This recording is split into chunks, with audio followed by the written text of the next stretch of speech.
Hello, today we are from the Move conference in London. I'm Danielle, your host, and today's guest is someone you may associate with Tyres, but quietly in the background, these guys are building one of the most intelligent fleet platforms in the world. Paul Verheijen is running product at Webfleet, and they are a portfolio company of Bridgestone that many of you know. I'm really excited today. This is a man who is inside a century-old industrial hardware company and is utilizing his creativity and product obsession to drive them forward from new innovations in the hardware to moving out of the hardware into software. Welcome, Paul. Thank you so much, Danielle. Great to have you here. Paul, I want to kick off because obviously products is a really sexy role. Everyone wants to be in it. It's a very hard role because you're dealing between sales to strategy to obviously the technology in the background. Tell us, how do you even get into product in the first place? I started out in sales. I studied economics and final graduation, basically my final paper was on strategic marketing. But basically, if you come just from university and you want to do strategic marketing, that's impossible because you find out that you need 5 or 10 years of experience. And if you just come fresh from university, you don't have it. So you could go the route of going into consultancy, or you need to learn the business. And a very good way to learn the business is actually by talking to customers as much as possible. So I started out in sales. Always ended up with, let's say, the more complex sales, the combination of technical aspects, hardware, software, what have you, and sales. And that combination I really, really liked. And basically 6 years in, I got the chance to go into product management. So it's quite funny that product is a really, really old role. And product management is, I would say, in every company a little bit different. So, and hardware product management, if you're responsible for the stuff that you can throw, is not the same as software product management. There are different aspects that you need to take a look at. And you see that certain product managers that start in hardware, they can grow to software. But if you're in software, not necessarily it means that you can do hardware. And when it comes to interviewing new product managers, I really try to ask them 3 main questions. I will always ask them the same questions in order to really understand if they can do the same as what I want them to do, if it's the same product management as what we need. So of those 3 questions, I've been reading in the past that you learned about red kiwis. Yes. And you took it very seriously. Yes. So this was one of the product managers I hired, and I like to ask a bit of old questions. So in this case, I asked basically a little bit about his family, and the product manager he lives in Italy. His wife is in the agriculture business, and says, "Oh, what do they grow? It's interesting." And I said, "Yeah, we do kiwis." She said, "Oh, but not these terrible yellow ones because I really like the green ones, but I find the yellow ones too sweet." And he said, "Yeah, we have green ones. You have all 3. We have green ones, yellow, and red." I said, "Red?" I said, "No, I didn't. You must be joking. There's no such thing as red kiwis." And I've never seen one, so I went straight online, and there were red kiwis. And I said to him, "Okay, you're hired, but the next time I see you, you need to bring red kiwis," which he did. He wants a job, just bring red kiwis or a different kind of fruit to the table. Let's dive in a bit at that point that you mentioned earlier in terms of hardware to software. So great spot to be in by accident, but we're surrounded by here a whole array of the hardware that's coming out of Webfleet. Can we just tap into, obviously you've got a big competitive environment. There's a lot of fleet managers or fleet intelligence platforms, may call you on the market. What are we differentiating ourselves when it comes to Webfleet of any of these devices? Is it a new innovation on the hardware? Is it hardware and software? Is it a mix of the 2? I think if I start a bit broader, what we see in our market are 3 main trends. You see that more and more data becomes available. And at the same time, also, it can be from devices, it can be from OEMs, it can be from different sources. But at the same time, also the techniques to handle more data, like machine learning, AI, helps to get more out of that. When you look into second mega trend that we see, it's clearly sustainability. This is also how we connect. Right? I see that electrification is a key element there, or flips as well in the two sides of the same coin. For me, also reduction in CO2, better driving behavior, what have you, um, um, is driving innovation, more data, sustainability. The third one, though, that we see is partnerships, because yes, with IoT, you really have a lot of information from a fleet. No, but a fleet doesn't always only have fleet management systems. They have transportation management systems. They have the planning to take care of, their salary, the scheduling, what have you. We talked about fuel and fuel cards, and there's so many different sources for them. Actually, everybody has one piece of the puzzle, but by partnering, we are leveraging the ecosystem, and we then actually can help the customer to deal with all the entities that they need to operate their fleet. And when I look at how Webfleet tries to really set itself apart, um, there are three main things that any telematics platform does. You collect the vehicle data, you bring it to the cloud, step one. Step two is you process and you enrich the data, but you have to do that um, for one main purpose. You have to bring it back to the customer. The amount of data that we collect is huge, and that on its own doesn't say the customer anything. But you need to make it relevant, and you need to make it simple. I think in an increasingly complex environment with more and more data, our job is to make it really simple and actionable. And it doesn't matter if this is about maintenance, if this is about productivity, if it's related to compliance or sustainability. You need to really make it actionable and simple. Making sense of messy data or an abundance of data Yeah. into actually actual insights, the customer can do something with it. Or indeed, if they're now moving to agentic AI, is actually allowing the system to do recommendations or sometimes actually automate tasks. Yes. Let's tap into that a bit more. So do you think that you have all data sources needed within Webfleet, or is the partnership also to gather more data? Before we go into the actual usage of the data, do you feel that you have all the data to provide to the customer, or you actually need to partner on data as well? So we really have a lot of data about the vehicle.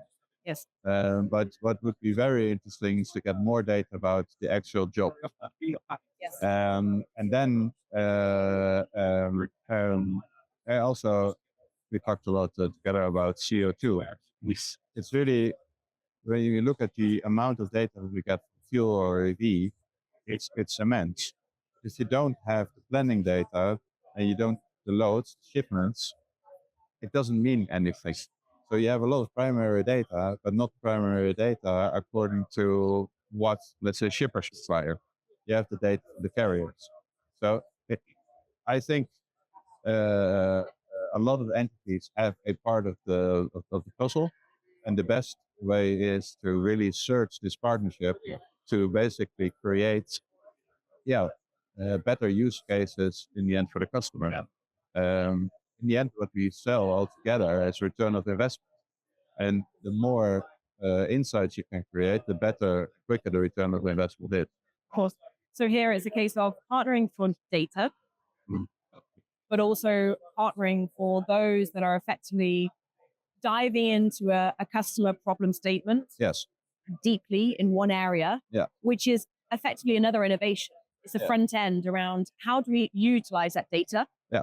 What data we need? So you've got the abundance of data where you can tell me the weather from the window wipers, all the way through to an area of safety. So you mentioned I'd love to tap into what we were discussing earlier around safety controls in wet weather. But effectively, what you're saying here is, in the age where we have to go very deep into one problem statement, is those kind of partnerships you're doing where actually you can then leverage your global network, your obviously a huge customer base, but obviously you being in the forefront of this, you're then allowing for you to provide more offerings to customers who trust. Because you're obviously focusing on good hardware, good quality data, and then having others to do. What you see is customers, they purchase our products because they want to be more efficient or more productive, or it could be about compliance or about the sustainability aspect. And I think throughout Webfleet exists 25 years. The reasons to buy have never changed. But what we sold 25 years ago is not what we sell today and is not what we will sell tomorrow. I think in the end, the reasons why people buy will stay the same, but based on the data and what you can do with the data, the needs basically shift. And you need to really focus on the customer need and solve those problems in order to also stay as a business relevant. And you need to pivot accordingly. So if you were going to tell me the one, obviously you're providing a lot of services to customers, what is that one killer product you're saying that the reason why customers keep coming back to Webfleet, or indeed customers switch to Webfleet, on that one killer feature would be? That's an interesting one. I think it's always a stacked functionality. But I don't think that people buy Webfleet first for the hardware, I think it's really related to the insights, that you give, so the reporting outfit. So it's not what I do see a change what we do with the video telematics devices. There you clearly see the safety aspect of it as well. And that is a clear door opener. We see really good uptake in the regions, for instance, the US and Mexico and Chile, South Africa, specifically because of the safety angle. That's less the case in Europe, but there I think more and more that will also open up. And yeah, the techniques.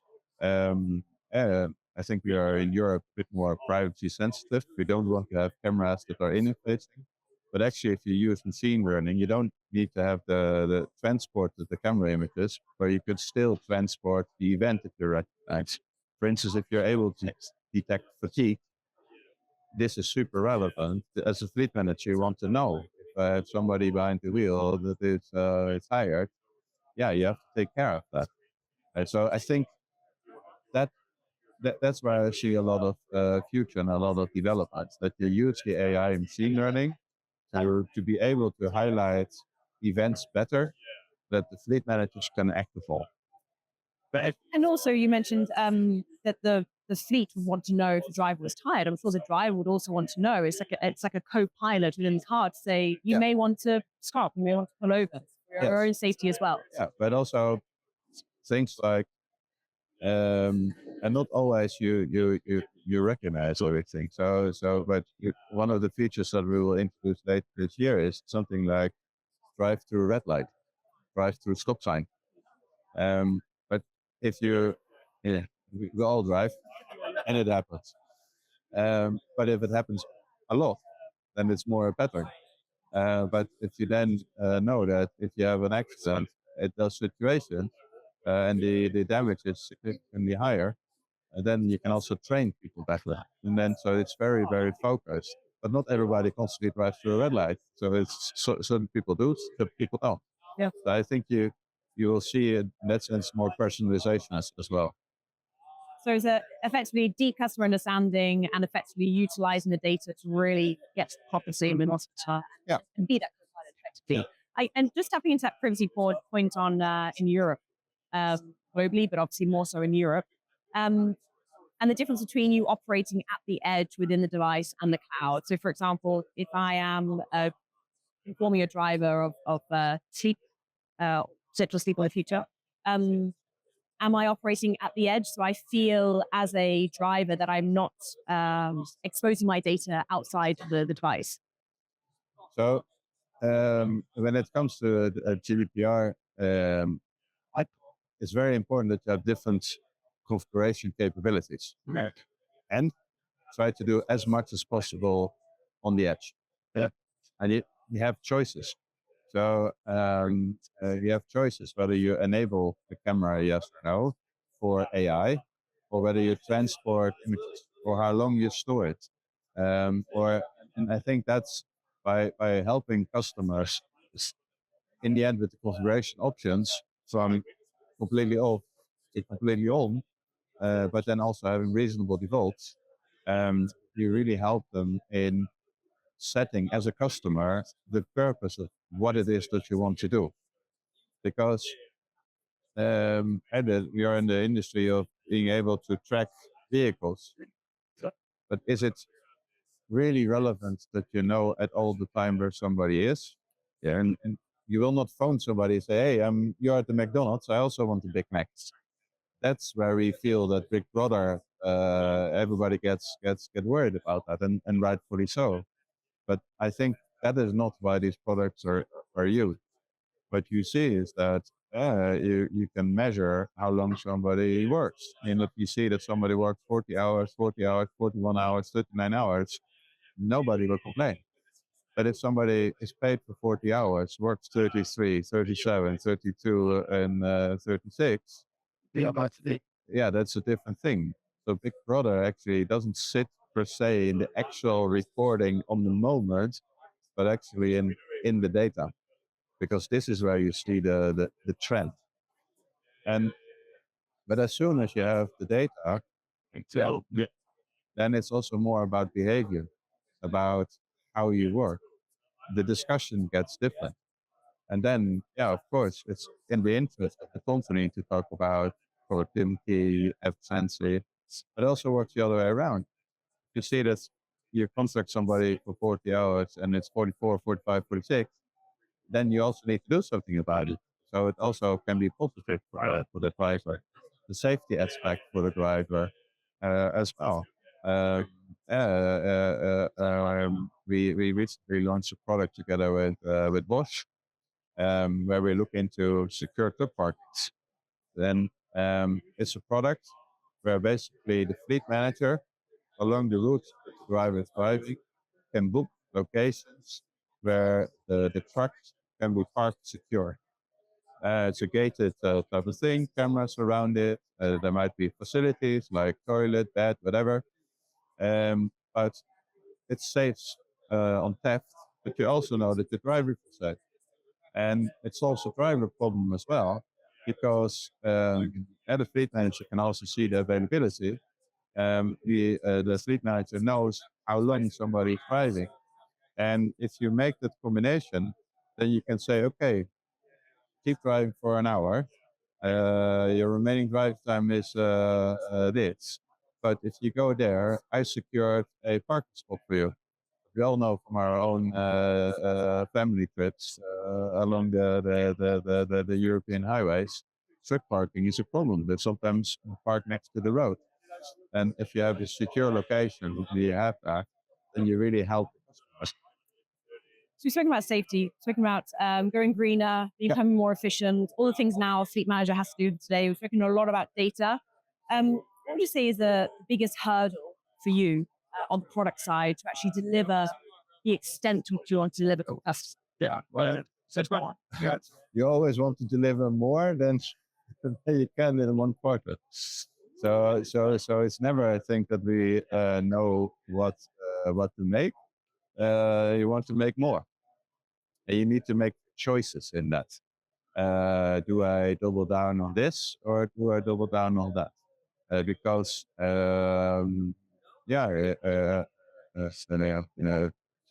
development capacity doesn't scale endlessly. You have a certain vehicle, and yeah, you can look into efficiency, but the market is so big, the sector is so big. There's so many things you can do. You cannot do everything at the same time. Company your size, you still should not cook an ocean.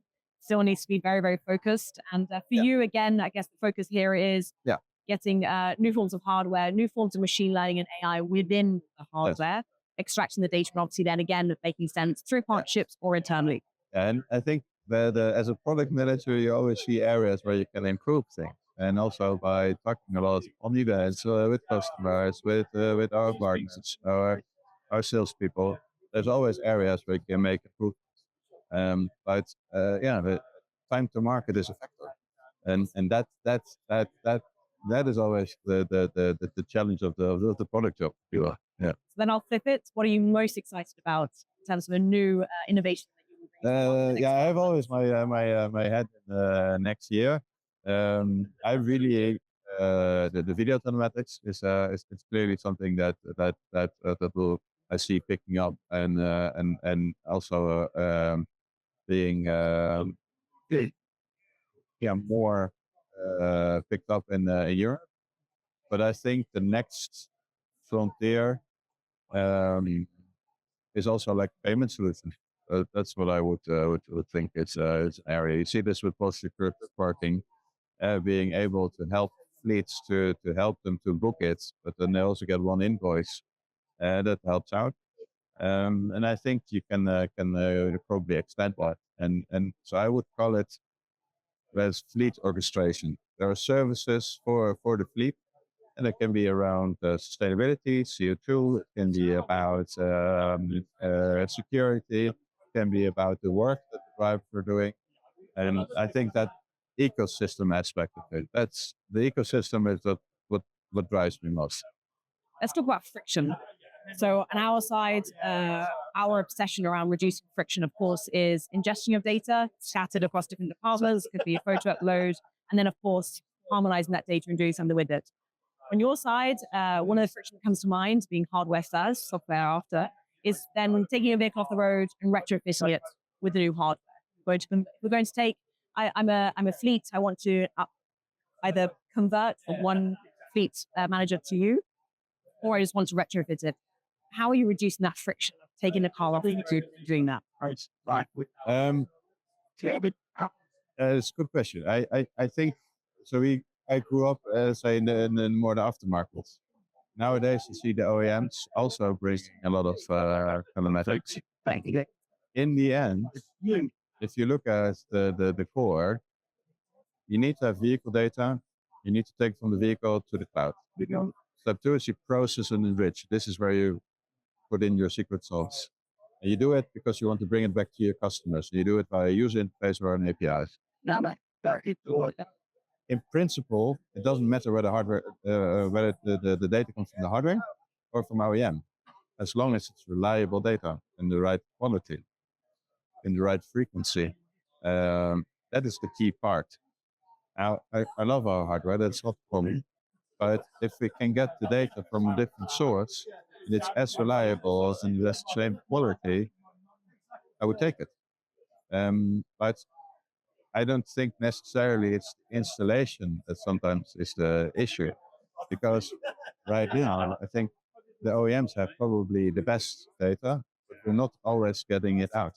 We're not always getting it in the same frequencies or in the same things as we do ourselves. Aside from that, the OEMs typically make it from one brand, one vehicle type of perspective. But what we see is that our customers, they don't have one brand.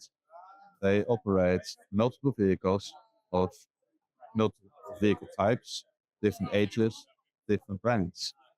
And then the key thing is, it doesn't matter if it comes from aftermarket or OEM. You need to blend it in such a way that you have the right information to base it on. And if you can have it for one part yes and for one part no, that's as much a problem as having to go to a fleet to install. And so you're finding that allows and essentially overcome what could be a friction to actually stop and say, okay, we now retrofit and have one provider, hopefully Webfleet. Yeah. Or you start finding that the mix actually is ongoing. For me, I would really go with a mixed approach. We have our own hardware, but we can ingest OEM data. But you still need to blend it. It's a problem from a customer perspective. It's something for us to solve. Got it. And you've solved it? Yeah, we blend basically. We connect 30 different brands, and we have our own stuff. And then you really have over the different vehicle types, the different vehicle ages. You have one set of glasses that you can look at. And but it's not an easy job. And I think our developers spent a lot of time on this, but this is, is also a problem for the customer. Room for another partnership, maybe. Yeah, exactly. Someone investing on that as well. Yes. Paul, a lot of insights. I always ask this question to anyone I interview. I haven't asked you before or prepped you, but do you have a billboard? It's going to be on every junction across Europe. Really punchy, one-liner, no marketing. What does it say? About our product, or Could be about anything. That was. Oh wow! I put on the spot here. That's fine. Data explanation mark. Data. Yeah, so. Data first. Start with data. Yeah, data first. Why? I mean, I like IoT. It's on one hand for my hardware, but I also know everything around health and the insights that it gets. I sport better because I understand what activities that I do does with my body, what sleep does year round. And I think if you have the data insights, so maybe I would make a data insight. Um, the insight is one thing, but then the action behind it, that is the key. And I think I would extend it. There is no action without insight. It's something like that. I love it. There is no action without insight. But it's going there. Yeah. You winged it, I would say, successfully. Final question. I want to debunk a myth. You are in a century-old industrial company. You're obviously bringing a lot of innovations to the table. What are we seeing that in the outside market, we're seeing maybe a very slow-moving beast?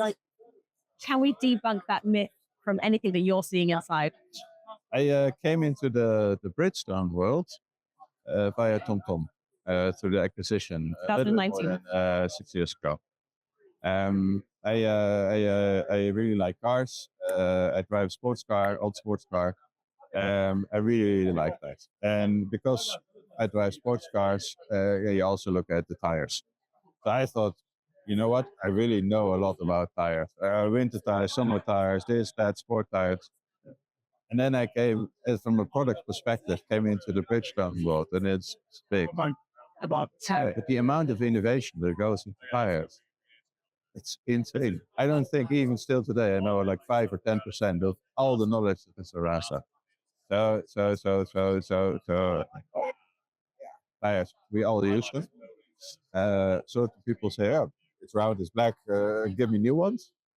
But there's such a world of difference around it. There's a safety aspect around it. When you really think about it, if you're driving, the only contact point with the road is the tire. So it needs to be good. And then when you experience safety, and then when I speak with my product counterparts and the R&D people around tires, and the passion that I have for the safety, the experience, and everything around, it's insane. So I think, and you see this also in autosports. You see in autosports, there's actually a lot, whether it's Formula One or motor racing or PvP or whatever it is. There's a lot of talk about tires. They're super, super relevant. So I think, and then the Bridgestone brand and motorsports, I think there's always a good connection. I think that is the area that will help to demystify it for everybody. So, no action without insight. Tires are really cool, and let's partner to innovate. Absolutely. Paul, it's been great to talk to you. Yes, thank you so much. See you soon. Thank you everyone for also tuning in. First time out of the studio. We'll be back with more leaders around debunking myths on how to transform transportation for the future. Thank you.